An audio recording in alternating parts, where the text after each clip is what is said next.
Պուրիտանները, ամենօրյա ընթերցանություն, Ռիչարդ Բաքստեր, օր հունվարի 2։ Տերն է թագավոր հավիտյանս հավիտենից, հեթանոսները կորչել են նրա երկրիցը, Սաղմոս 10-րդ գլուխ 16-րդ խոսք։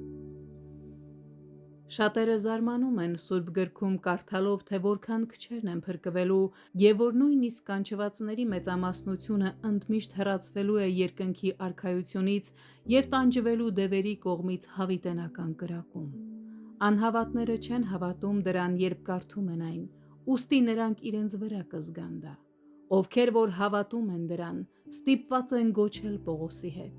«Ով Աստծո մեծության և իմաստության և գիտության խորությունը, ինչպես անքննելի են նրա դատաստանները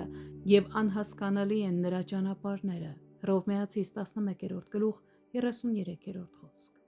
Սակայն արդարությունն ինքն է մեզ բոլորիս սովորեցնում չարի գործերի մեղքը դնել դրանց հեղինակների վրա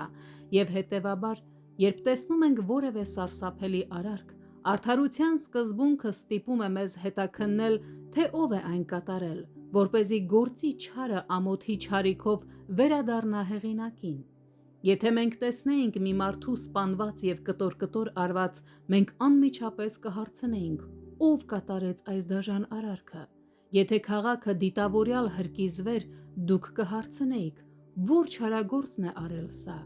Այսպիսով, երբ կարդում ենք, որ մեծամասնությունը հավիտյան այրվելու են դժոխքի կրակների մեջ, մենք պարտավոր ենք ինքներս մեզ հարց տալ. ինչպես է դա տեղի ունենում և ով է դրա պատճառը,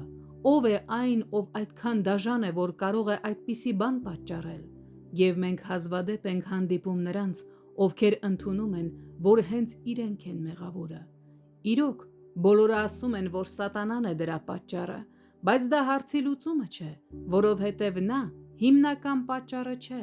Նա մարդկանց չի ստիպում մեղք գործել, այլ միայն գայթակղում է նրանց և թողնում է նրանց իրենց սեփական կամքին, թե արդյոք նրանք կգործեն այդ մեղքը, թե ոչ։